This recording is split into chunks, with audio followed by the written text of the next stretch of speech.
Hello बच्चों, कैसे हैं आप लोग। तो पिछले क्वेश्चन जो डिस्कशन था, तो पिछले डिस्कशन में हम लोगों ने CPSI 2019 वाले 23 क्वेश्चन किए थे, ठीक है ना। कुछ क्वेश्चन जो बाकी रह गए थे 27 क्वेश्चन, वो हम लोग आज कर लेते हैं, ठीक है। तो आज हम लोग क्वेश्चन नंबर 24 से क्वेश्चन नंबर 50 तक का डिस्कशन करने जा रहे हैं। और जैसा कि पिछले वाले वीडियो में हमने बताया था कि हमारा जो नेक्स्ट डिस्कशन होगा वो एनडीए का होगा, एनडीए 2019 का। तो आज ये 50 क्वेश्चन सॉल्व करते हैं। इसके तुरंत बाद आपको हो सकता है आज शाम तक, नहीं तो कल आपको एनडीए वाले का पीडीएफ मिल जाएगा। आप लोग सब लोग सॉल्व किए रहिए, बहुत बढ़िया से सॉल्व किए रहिए। उसमें भी 50 क्वेश्चन है और 50 क्वेश्चन दो बार में उसके भी डिस्कस किए जाएंगे। तो चूंकि यूपीएससी का है तो लेवल थोड़ा आपको अच्छा उसमें नजर आएगा, बढ़िया लेवल मिलेगा। लेकिन मुझे उम्मीद है कि आप लोग कर जरूर लेंगे। तो घबराने की कोई बात नहीं है, परेशान होने की कोई बात नहीं है, नॉर्मल ही पेपर है। तो ठीक है, ये क्वेश्चन हम लोग करके और आपको फिर पीडीएफ भेज देते हैं, वो 50 क्वेश्चन एनडीए वाला, और दो बार में डिस्कस करा देंगे 25 क्वेश्चन करके। ठीक है। तो आइए चलिए हम लोग करते हैं CPO SI 2019 का क्वेश्चन नंबर 24 से 50 तक। Okay, ready. हाँ तो बच्चों, ये क्वेश्चन नंबर 23 से लेकर के क्वेश्चन नंबर 50 तक का डिस्कशन आज हम लोग करेंगे, जिसमें कि क्वेश्चन नंबर 23 से शुरू हो रहा है आपका क्लोज टेस्ट। और ये क्लोज टेस्ट का पैसेज है, पहले इसको पढ़ लेते हैं हम लोग, उसके बाद क्वेश्चंस देखेंगे।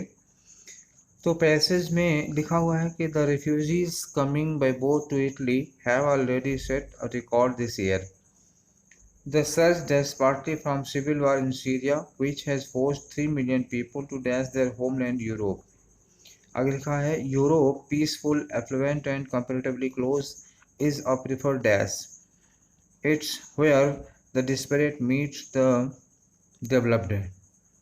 ठीक है, समझ में आ गया कि ये सीरिया में जो गृहयुद्ध चल रहा था, उस गृहयुद्ध के नाते करीब 3 मिलियन लोग सीरिया छोड़ करके इटली में शरण लिए। तो ये उन्हीं शरणार्थियों पर पैसेज लिखा हुआ है कि सीरिया के गृहयुद्ध से परेशान होकर के करीब 3 मिलियन लोग, मतलब 3 मिलियन पीपल सीरिया छोड़ करके इटली गए हैं। इटली जो कि यूरोप में है और इन लोगों के लिए काफ़ी कंफर्टेबल है, वहाँ पर नज़दीक भी पड़ता है। तो अब हम लोग पैसेज स्टार्ट करते हैं। लिखा हुआ है, अभी तक तो वो थीम ले रहे थे ना, थीम ले लिए, पढ़ते हैं। तो रिफ्यूजीज, रिफ्यूजीज क्या होता है? जो एक जगह से दूसरी जगह शरणार्थी जाते हैं, उनके लिए कहा जाता है। रिफ्यूजीज कमिंग बाय बोट, ये रिफ्यूजीज इटली कैसे जा रहे हैं? बोट से जा रहे हैं to Italy. Have already set a record this year, इस साल ये जो रिफ्यूजीज का पलायन था, इसने रिकॉर्ड बना दिया। द सर्ज, सर्ज का मतलब क्या हुआ? जो तेजी आई है शरणार्थियों के यहाँ से वहाँ जाने में, जो तेजी आई है, जो संख्या बढ़ी है। The surge dash partly from the civil war in Syria, तो ये कारण बता रहे हैं कि ये जो शरणार्थियों के पलायन में तेजी आई है, इसका कारण है सिविल वार, सीरिया में सिविल वार। और कारण बताने के लिए यहाँ पर कोई वर्ड लगना चाहिए। यहाँ पर जो वर्ड होगा वो कारण बताने वाला होना चाहिए, और ऐसा वर्ड जिसके बाद फ्रॉम लगा हुआ हो, ठीक है ना। तो ऐसा कुछ यहाँ पे लगेगा, देख लेते हैं। कारण बताने वाला कोई वर्ड जिसके लिए फ्रॉम लगा हो। और दूसरी बात यह है कि ये जो वर्ब होगी, जो वर्ड होगा, ये मस्ट भी क्या, वर्ब होनी चाहिए। ये भी आप याद रखिएगा। अगर ये वर्ब होगा तो इधर का आपका टेंस ध्यान रखना होगा। हैव लिखा हुआ है पहले वाले पार्ट में, क्या लिखा है? हैव के साथ ये देखिए वर्ब की थर्ड फॉर्म। अगर रिजल्ट हैव के साथ थर्ड फॉर्म में है तो इसका कारण भी इसी टेंस में होना चाहिए यहाँ, यानी कि फिलर नंबर 1 पर जो भी ऑप्शन भरा जाएगा वो हैज हैव के साथ थर्ड फॉर्म होगा, हैव नहीं होगा, हैज होगा। क्योंकि जो सब्जेक्ट है आपका द सर्ज, ये सिंगुलर है, सिंगुलर है, और इसके पहले वाला सेंटेंस हैव के साथ थर्ड फॉर्म में है। तो पहले वाला हैव के साथ थर्ड फॉर्म में है, तो यहाँ भी जो भी वर्ब लगेगी वो क्या होगा? हैज के साथ वर्ब की थर्ड फॉर्म होगी, क्योंकि सर्ज जो है सिंगुलर है, ठीक है। और जो भी वर्ब लगेगी उसके बाद ये फ्रॉम लगना जरूरी होगा, जिसके बाद फ्रॉम लग सकता हो। और कारण बताएगा कि ये जो सर्च है वो सीरिया के सिविल वार में आने के नाते है। आगे लिखा है कि which has force civilian people to dash their homeland, जिसने मजबूर किया कि 3 मिलियन लोग अपने होमलैंड को क्या करें। अब बता सकते हैं ना कि ये लोग अपने होमलैंड को क्या करेंगे, मतलब छोड़कर जाएंगे। तो होमलैंड को छोड़ने के लिए वर्ब लगेगी, और वर्ब किस फॉर्म में होगी, देखिए इसके पहले टू लगा है तो ये वर्ब की फर्स्ट फॉर्म होगी। घर छोड़ने की वर्ब और उसमें वर्ब की फर्स्ट फॉर्म। आगे देखते हैं कि Europe peaceful affluent and comparatively close. जो यूरोप है वो काफ़ी पीसफुल है, और अफ्लुएंट का मतलब अमीर है, और कॉम्परेटिवली क्लोज और दूसरे देश की अपेक्षा ये सीरिया से काफ़ी नज़दीक भी है। इसलिए यूरोप है क्या है, प्रिफर्ड डैश।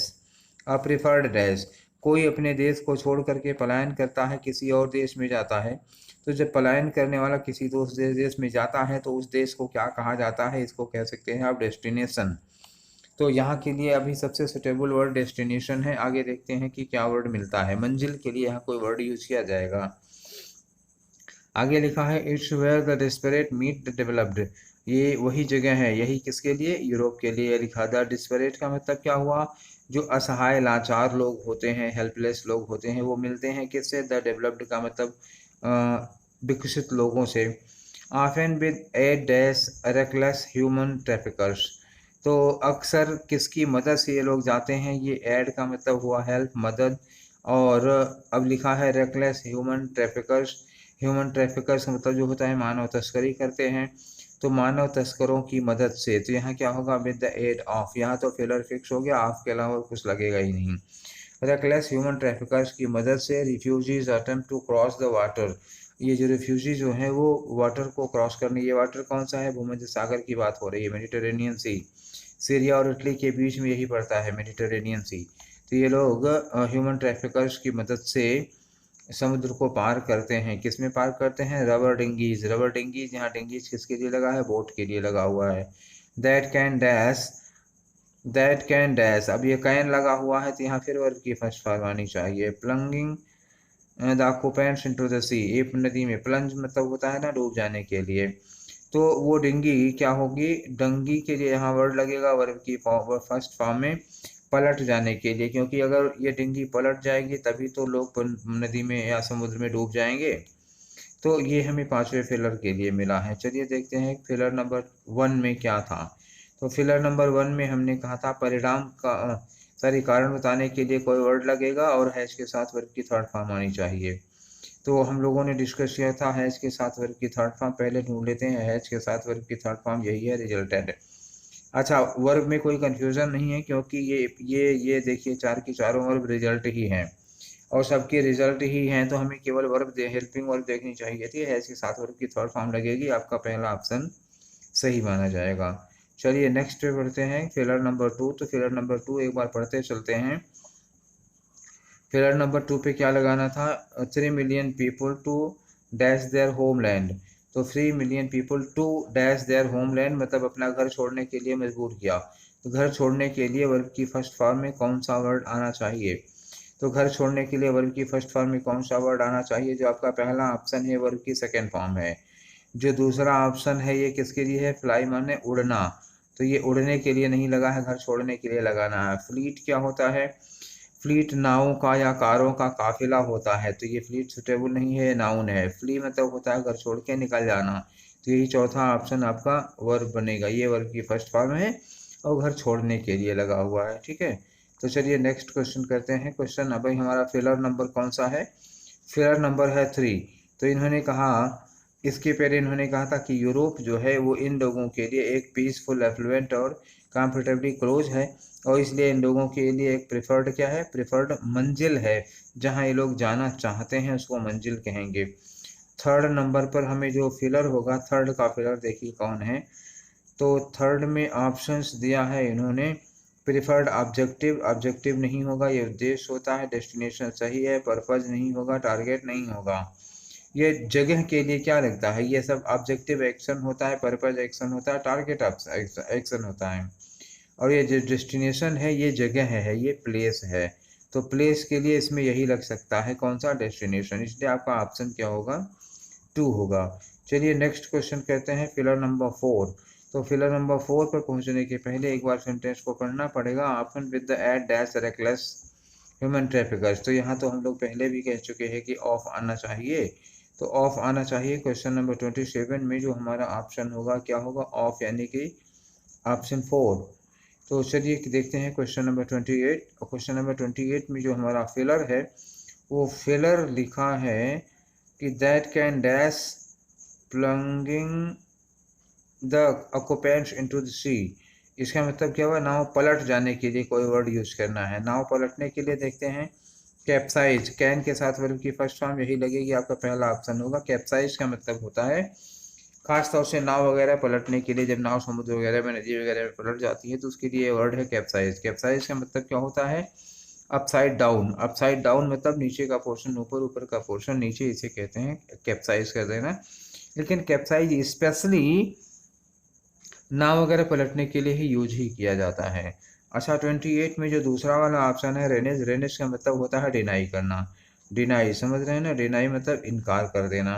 तो ये वर्ड यहाँ सुटेबल नहीं था। कन्वर्ट का मतलब परिवर्तित करना जानते हैं आप। इन्वर्स का मतलब क्या हुआ, इन्वर्स का मतलब पलट देना, लेकिन कैसे होता है, जैसे ये काम ये होता है। और इन्वर्स का मतलब आप लोगों ने मैथ में पढ़ा होगा ना, इन्वर्सली प्रोपोर्शनल, तो वही यूनिवर्सली प्रोपोर्शनल वो इन्वर्स हो जाता है।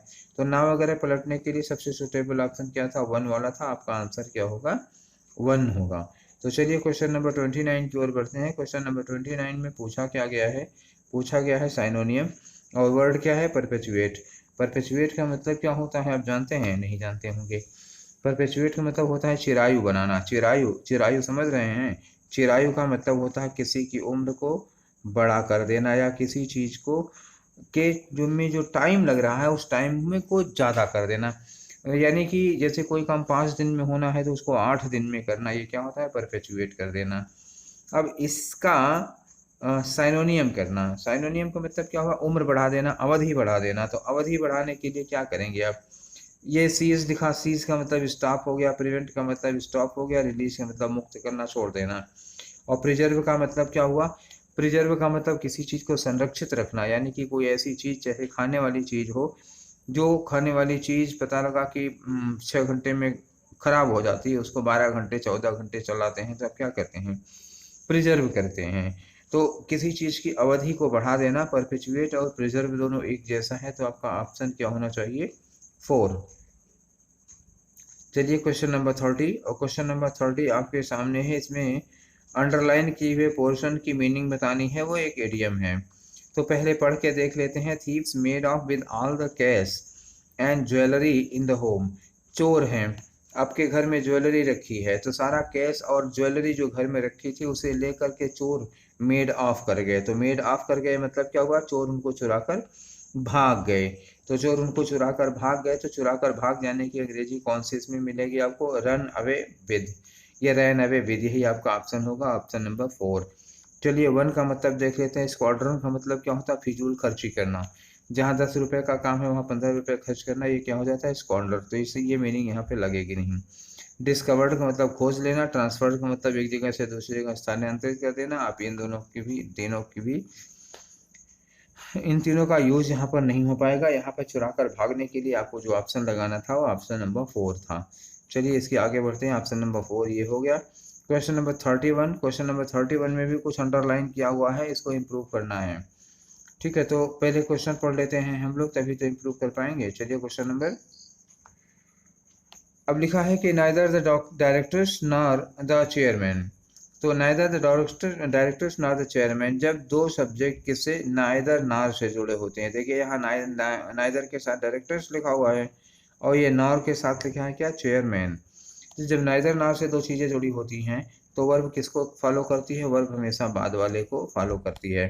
अच्छा, इस नाइदर नार के अलावा और कौन कौन है इस तरह के, नेदर नार हो गया, आइदर आर हो गया, नॉट ओनली बट आल्सो हो गया, या केवल और लगा हो। तो इन सारी सिचुएशन में वर्ब किसको फॉलो करेगी, अपने सबसे नज़दीक वाले को। तो वर्ब किसको फॉलो करेगी, सबसे नज़दीक कौन है, चेयरमैन। तो वर्ब लगना चाहिए था चेयरमैन के अकॉर्डिंग, चेयरमैन सिंगुलर है इसलिए यहाँ क्या लगना चाहिए, वाज लगना चाहिए। तो देख लिए, was available for, option number कौन सा होगा आपका, ऑप्शन नंबर 3 होगा।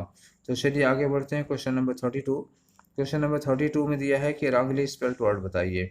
Wrongly spelled word Audible, Audible यही गलत हो गया। ऑडिबल में क्या होगा आपका, AUDI तो होगा ही, ऑडिबल में BLE होता है। जब एडजेक्टिव बनाते हैं हम लोग तो ABLE या तो फिर IBLE होता है, तो ऑडिबल गलत हो गया। जो ऑडिबल का मतलब होता है जो सुनने लायक हो, तो यही आपका ऑप्शन होगा, क्योंकि रॉन्गली स्पेल्ट वर्ड पूछा था और यही रॉन्गली स्पेल्ट है। प्रीसियस सही है स्पेलिंग, कंसील की सही है और आर्टिकल की सही है। क्वेश्चन नंबर 32 का ऑप्शन क्या होगा? 1। चलिए क्वेश्चन नंबर 32 की ओर बढ़ते हैं और क्वेश्चन नंबर 32 फिलर का क्वेश्चन है।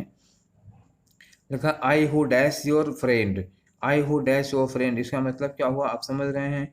मतलब ये हुआ कि पहले कोई नाउन या प्रोनाउन लिखा हुआ है, यानी कि पहले कोई सब्जेक्ट लिखा है, फिर आप क्या लगाए हैं? आप लगाए हैं रिलेटिव प्रोनाउन।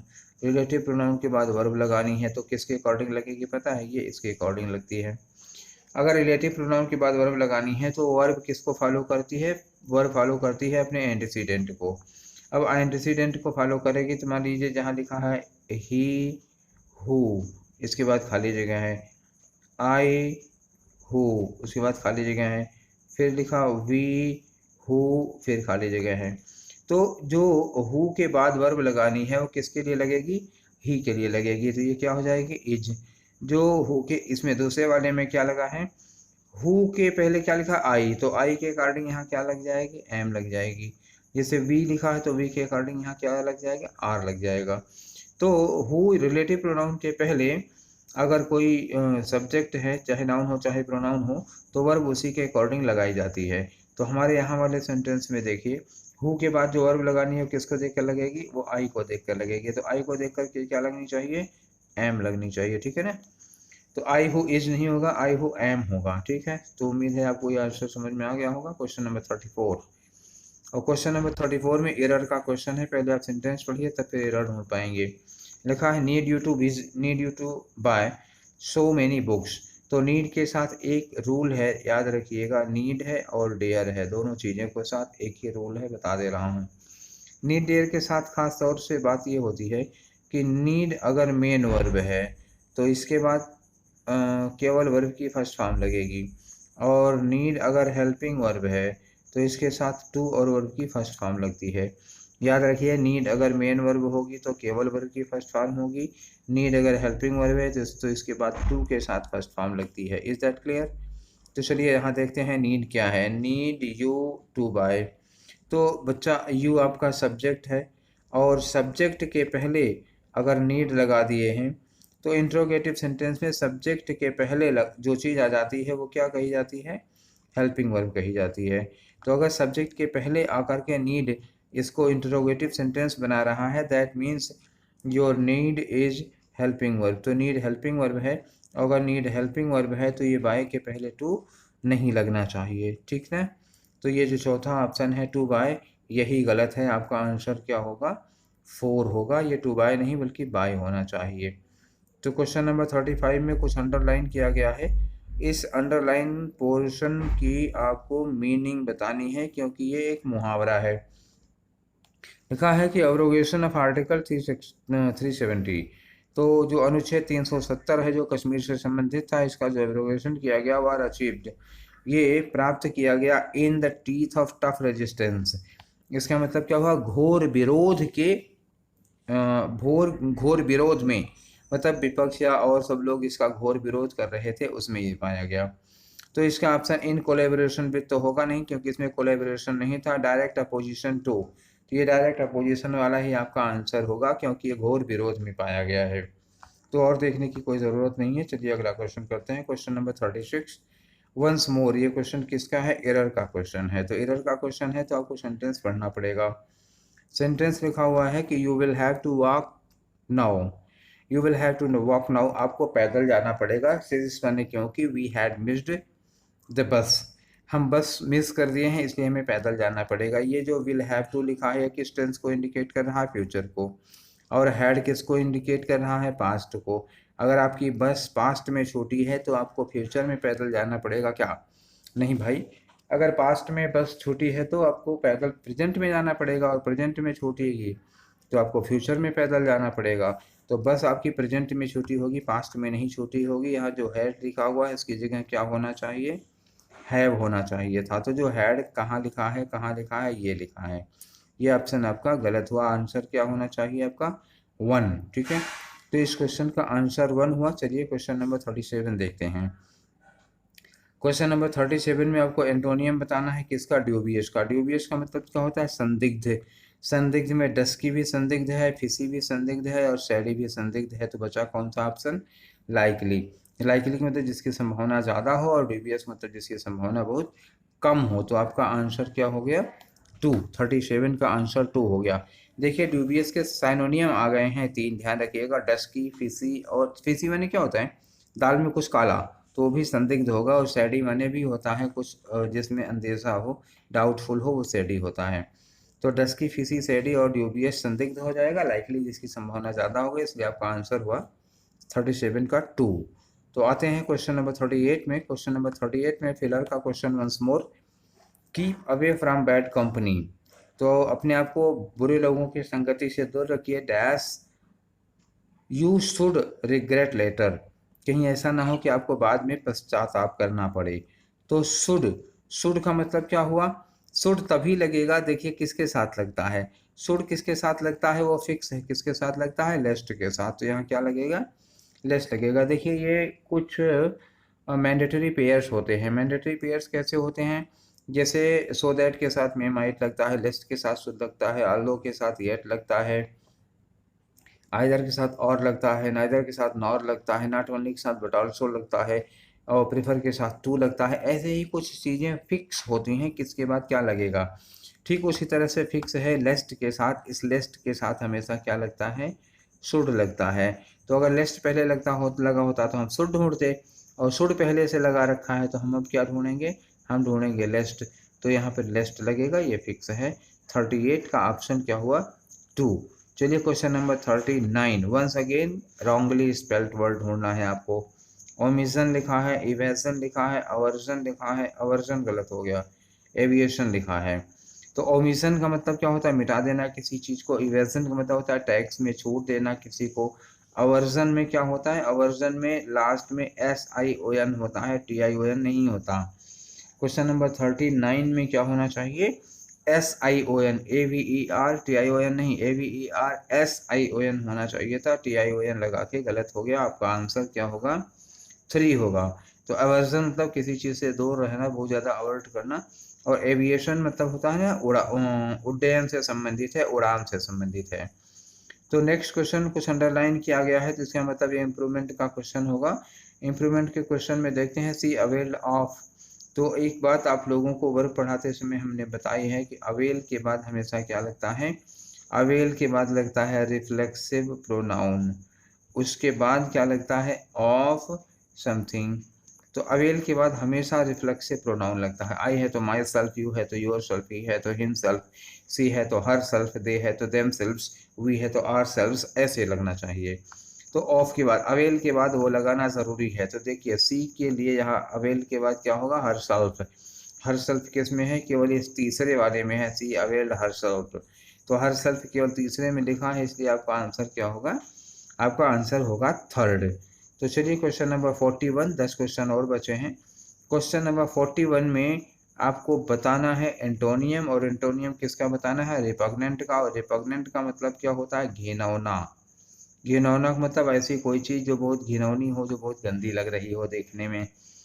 तो सोम्बर, ऑडियस, ऑस्टर, प्लेजेंट। तो सोम्बर का मतलब घिनौना, ऑडियस का मतलब घिनौना, ऑस्टर का मतलब घिनौना। बच्चा 3 के तीनों का मतलब घिनौना हुआ, तो एंटोनियम क्या हो गया, प्लेजेंट। आपका आंसर क्या होगा, 4। चलिए क्वेश्चन नंबर 42 में आते हैं। क्वेश्चन नंबर 42 में क्या दिया है, वन वर्ड सब्स्टिट्यूशन। क्या पूछा है, वन वर्ड सब्स्टिट्यूशन। तो चलिए हम सेंटेंस पढ़ते हैं। लिखा है, a protected place for birds and animals. Birds और एनिमल्स के लिए सुरक्षित जगह है।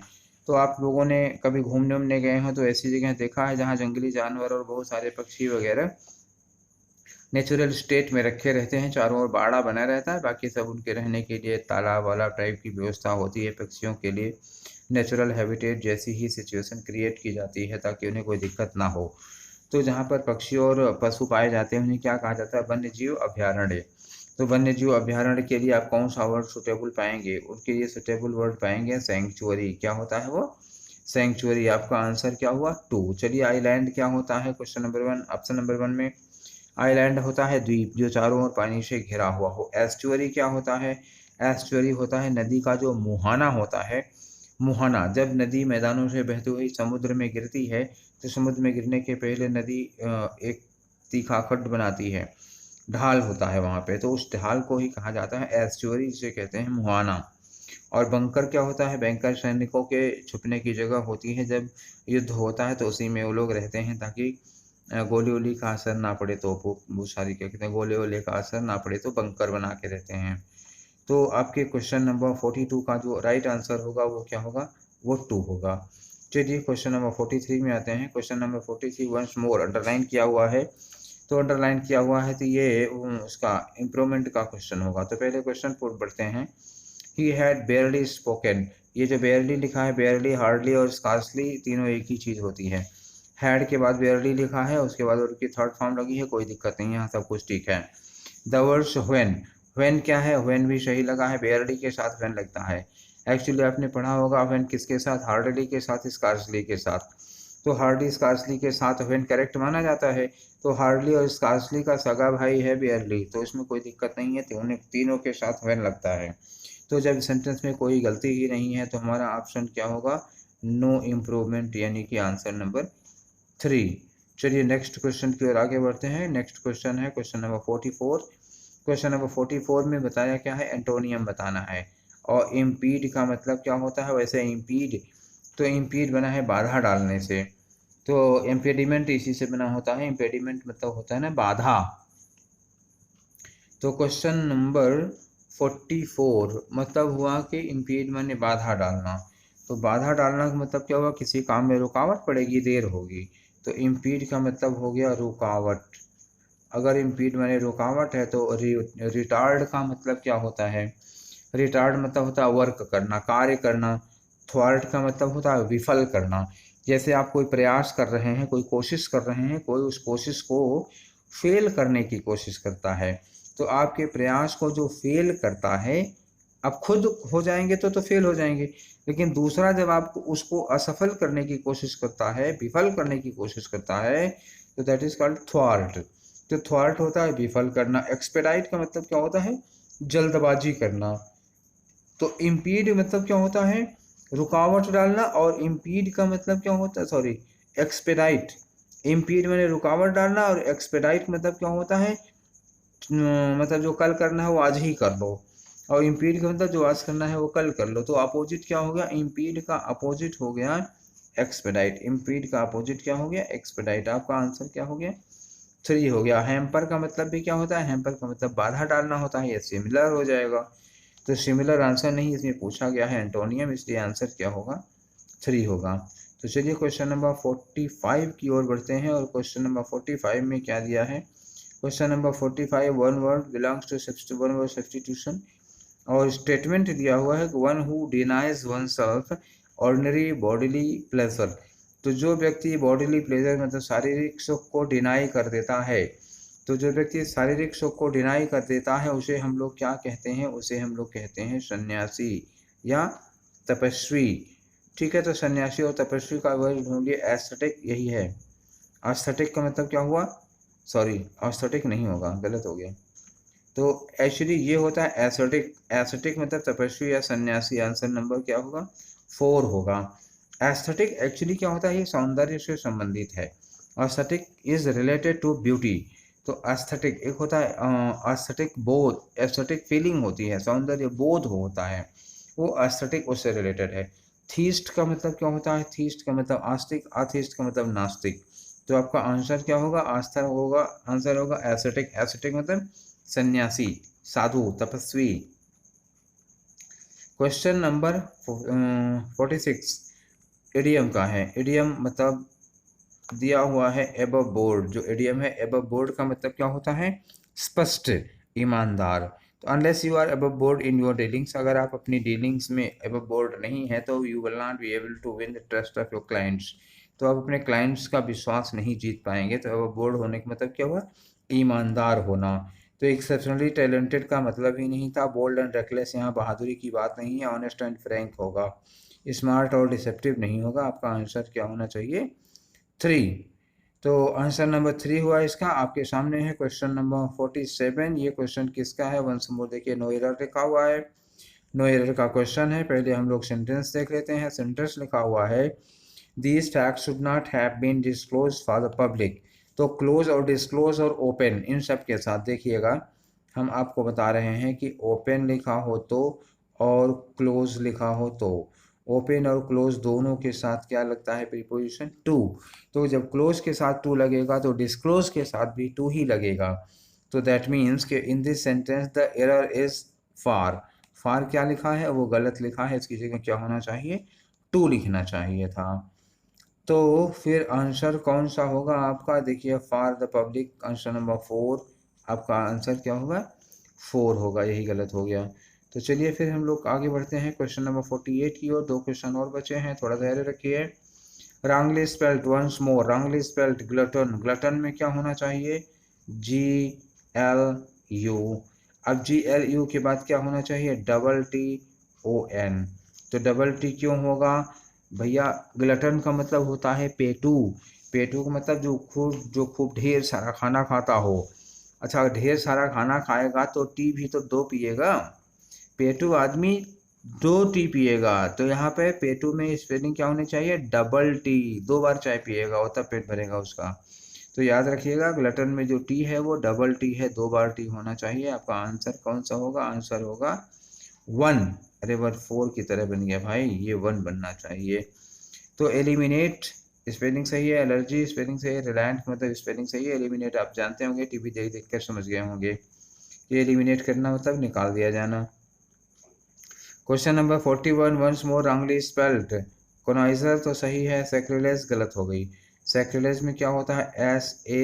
SACRI। क्या गलती है इसमें? SACRE लिखा है, होना चाहिए SACRI। तो सैक्रिलेज का मतलब क्या होता है? सैक्रिलेज का मतलब होता है अपवित्र कर देना। तो अपवित्र कर देना कैसे होता है? जैसे मान लीजिए कोई पवित्र चीज़ है, तो किसी पवित्र चीज़ को जब हम किसी अपवित्र, जैसे मान लीजिए, ऐसे सोच लीजिए, आप लोगों ने रामायण महाभारत देखी होगी। तो ऋषि मुनि जब यज्ञ करते थे, हवन करते थे, तो राक्षस लोग उसमें कहीं से रक्त खून वगैरह डाल देते थे, हड्डियाँ डाल देते थे। तो ऋषियों मुनियों का जो हवन, जो यज्ञ होता था, वो अपवित्र हो जाता था। तो उसी को कहा जाता है सैक्रिलेज करना। तो 49 में सैक्रिलेज आंसर होगा। हालांकि वहाँ पे स्पेलिंग की गलती है, SACRI होना चाहिए। तो let's we have reached the question number 50, and this one is the last question. Once again, question belongs to one word substitution, और one word substitution में we have to read the statement first. One who devotes one's life to the welfare of other people. ऐसा व्यक्ति जो अपने जीवन को दूसरों की भलाई के लिए लगा देता है, समर्पित कर देता है, उसे क्या कहते हैं? उसे कहते हैं अल्ट्रुइस्ट। अल्ट्रुइस्ट की मीनिंग क्या होती है?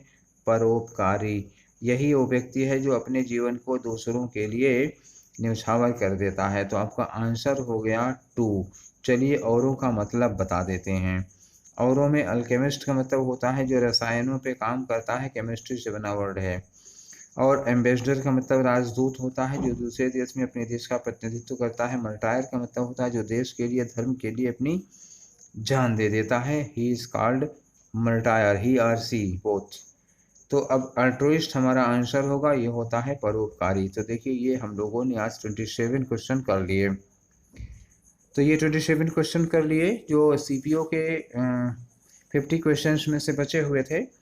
तो ये डिस्कशन आप लोगों का पूरा हुआ। थोड़ा सा देर से बेर हो जा रही है, कुछ दिक्कतें हैं। जल्दी ही ये दिक्कतें सॉर्ट आउट हो जाएंगी। सौरभ सर की तबीयत भी ख़राब हो गई थी, वही अपलोड वगैरह करते हैं। तो ठीक है, कोई बात नहीं। तो ये 50 क्वेश्चन हो गए हम लोगों के। अब आप लोगों को एक नया सेट देने जा रहा हूँ, और मेरा मूड है कोई NDA का ही सेट दूँ आप लोगों को। तो ठीक है, जल्दी ही आप लोगों को NDA का प्रैक्टिस पेपर मिल जाएगा। आप लोग पहले उसको पूरा का पूरा सॉल्व करिए, तब हम उसको डिस्कस कराते हैं। और ठीक है, तो फिर पढ़ाई करते रहिए। हम लोग मिलेंगे नेक्स्ट डिस्कशन में। Till then take care, thank you.